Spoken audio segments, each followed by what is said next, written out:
Welcome to Rugby Nats TV. This week we have made our way up the M40 to National 3 Midlands side Broadstreet. Off the pitch, it's been a real exciting period for the club. Broadstreet announced over the summer they would be welcoming Premiership flyers Wasps to share their facilities and use the club as a training centre for the next 2 seasons. Unfortunately, on the pitch, it hasn't quite been the same story. Broadstreet were relegated from National 2 North last season and have yet to find their rhythm back at level 5. But they'll be looking to turn it around and claim their 3rd win of the season when they take on Bridgnorth this Saturday. Let's head into the club and see what's going on.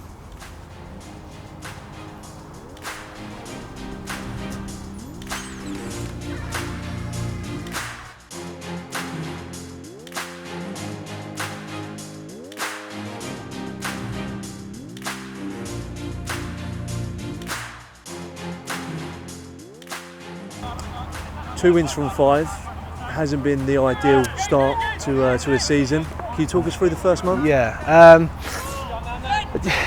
it doesn't sound good on paper, no, absolutely not. But there have been some really good performances.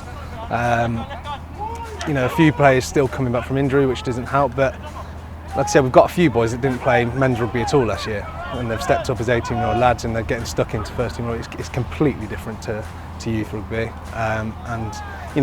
they're really putting making their mark, and even amongst the squad they were quiet when they first came in, and it's like I said before, it is becoming quite a confident camp, and I do think it will get better and better. The performances have been better and better every week, so it's just getting it right and getting that balance, and then hopefully it'll be pushing on from them.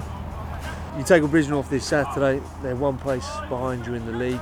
How have you prepared for the game, and how important is it to pick up a W this weekend?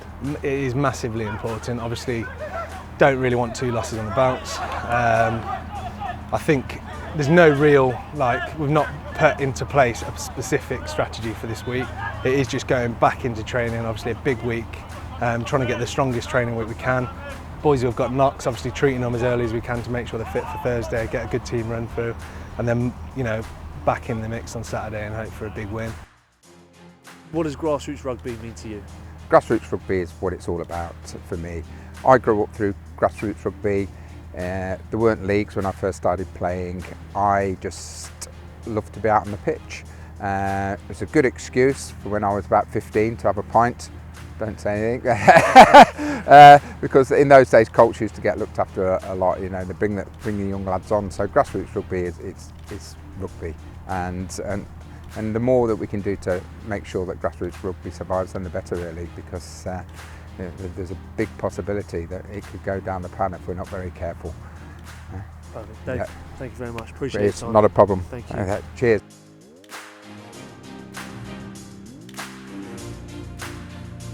Best moment in your club shirt? Going to Newcastle and playing in Newcastle Falcons ground. Club shirt, probably my try on Friday night.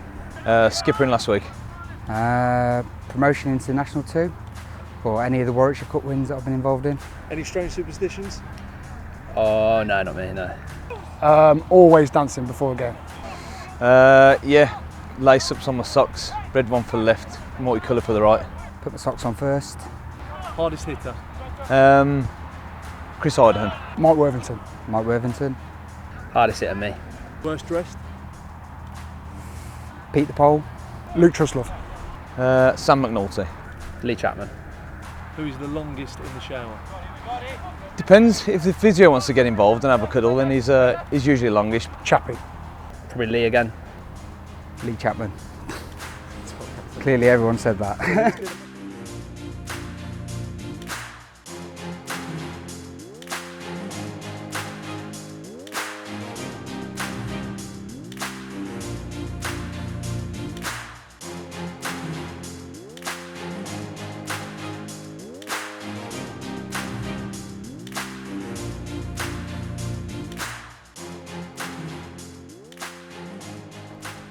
We are back at the Ivor Priestfield, home of Broadstreet Rugby Club. Today we have a real interesting battle on our hands. Broadstreet take on new boys Bridgnorth, which will be the first time these two teams have met in their club's history. Bridgnorth currently sit in 9th, 1 place and 1 point behind the home side. I was speaking to Lee Chapman, the Broadstreet skipper, on Tuesday evening, and he stressed the importance of today's fixture and how vital it is to claim that W. Both teams are going into the unknown and both will be wanting to walk away victorious.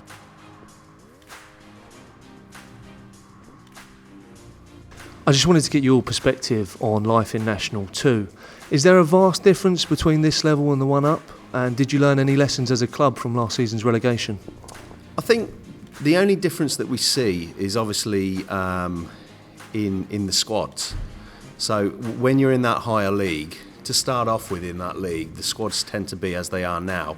But as they go through the season, as relegation or promotion comes into play, some of the wealthier clubs spend a bit more money, and the rest of you can get a little bit left behind. Coming into the league now, it seems like a bit more of a level playing field. So in that respect, that's probably the only difference. And of course the travel. There's a lot less travel and a lot more kind of local rivalry for us to take advantage of. And what are the ambitions of the club on and off the pitch over the next 3 seasons? Off the pitch, we are always looking for sponsors to come and help support what happens on the pitch. We do a lot of events here, you know, whether they're bonfire night or, you know, Christmas parties, people's weddings, etc., etc. On the pitch, I think we're at our kind of level. We've often been a yo-yo club, so we're kind of where we need to be. Going up another league is probably as far as we can achieve financially. So we're kind of where we need to be. But what we've kind of built on this year is a team ethos and a one club ethos. So we're trying to get back that social rugby, first team, second team, third team, Colts, etc., and field as many teams as we can. Our M&J section is huge, and we need to keep building on that, but bring them through Colts and then back into first, second, thirds. Perfect, really appreciate that. Thanks for your time, Simon. No problem. Thank you. Perfect. How has life been back in National 3 so far?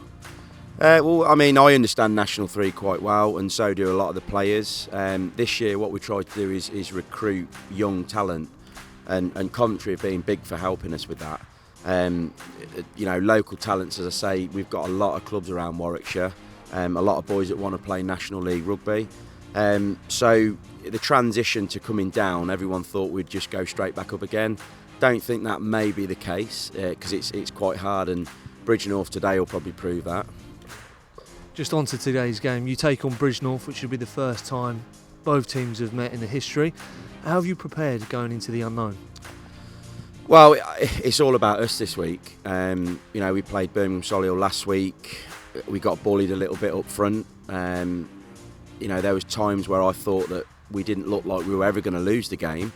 However, giving away 6 or 7 penalties away within kicking range, they had a superb 10 who was just putting us over the post. So for moving forward to Bridgnorth, it was all about us this week in training. I mean, you guys come up on Tuesday, which was great. A little bit of fun with the crossbar challenge. But I think you need a bit of that. I think you need a bit of fun coming into training. And we worked hard Tuesday, did some hill runs and stuff, a bit of fitness, did a little bit of a beat-up session as such. So I think we've prepared probably better than what we have done coming into any of the other games this week. So it's been a little bit hit and miss. You know, Thursday we had sort of 40 players here trying to do team runs and stuff. It's a little bit tricky, but numbers are great at training. It just shows that the club's going in the right direction, really. Brilliant. Thanks for your time, Paul. Best of luck for today. Okay, lovely.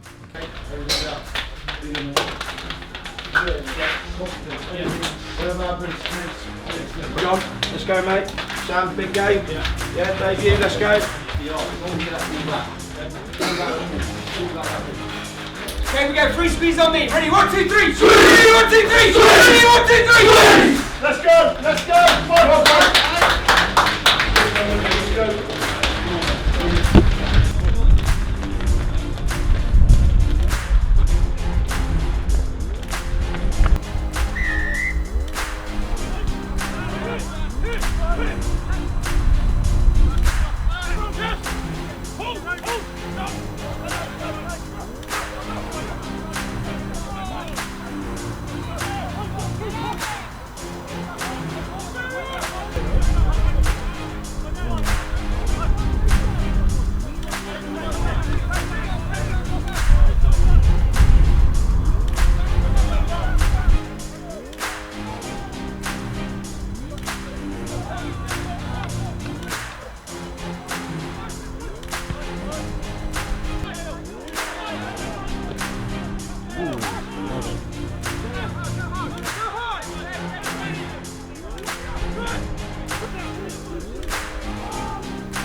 Andy, congratulations on the win. Fantastic performance from yourself. In the build-up to this game, Paul Hurst asked for an extra 20% in improvement on last week. Where did you improve today to deliver the win? I mean, we were a bit sloppy last week. This week we were getting a lot cleaner ball, a lot quicker over the racks, giving us backs loads of ball to play with, and because it was a lot faster, we managed to get on the outside a lot of the time. Just a massive improvement from last week, really. And how many tries was it today? Just the one. Just the one. Jimmy, tough day at the office. Where was that game lost for you guys? Just simple and basic errors, missed tackles or little knock-ons, offloads. Then we start chasing the game, then we try and force it a bit more, and it's just a knock-on effect. Hard to chase a game when things aren't going your way. It's just a simple penalty, you're not making touch, line out's not going to hand. Then it's an uphill battle to a team that was playing quite well, really. So our errors, giving them quick, clean ball, yeah, makes it a tough day. And you're away to league leaders Derby next week. Are you expecting from them?